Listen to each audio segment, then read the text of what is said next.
9a/7 into 8b/5 is equal to 84, then the possible values of a and b क्या है?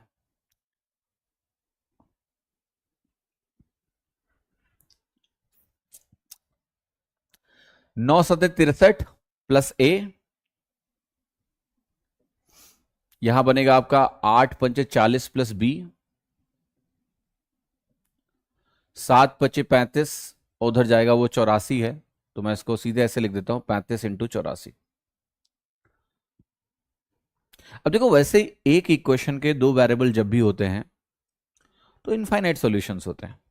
मैं ए की value को मानता जाऊंगा कुछ भी, और अगर मैं ए की वैल्यू को एज्यूम करता जाऊं, मुझे बी की वैल्यू मिलती जाएंगी।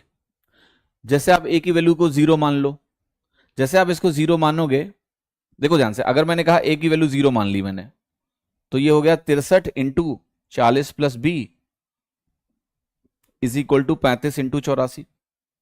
7 9 63, 7 पचे 35, राइट। अब बी की कोई भी वैल्यू आएगी, I don't care, but solve होके बी की एक वैल्यू आएगी। तो पहले तो आपको यह समझना है कि जब जब आप ए की कोई वैल्यू रखोगे तो बी की वैल्यू आपको मिलती जाएगी, इसलिए इसके सॉल्यूशन है इनफाइनाइट।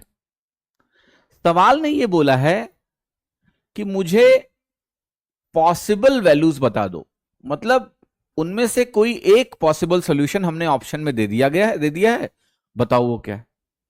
तो दो तरीके हैं, या तो ऑप्शन रख रख के देख लो, या उसी चीज को ऑप्शन से कहीं एक सॉल्यूशन निकालने की कोशिश करो जो सबसे ज्यादा ऑब्वियस हो। जैसे देखो, ये वैल्यू 40 से बड़ी होगी, ये 63 से बड़ी होगी, प्लस ए प्लस बी।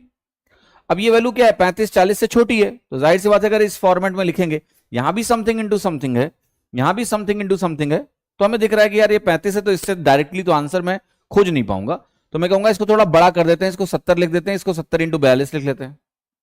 जैसे ही आपने इसको 70 इंटू 42 लिखा, तो आप कहोगे अगर मैं ए की वैल्यू को 7 ले लूं तो ये बन जाएगा 70, और अगर मैं बी की वैल्यू को 2 ले लूं तो ये वैल्यू क्या बन जाएगी, 42।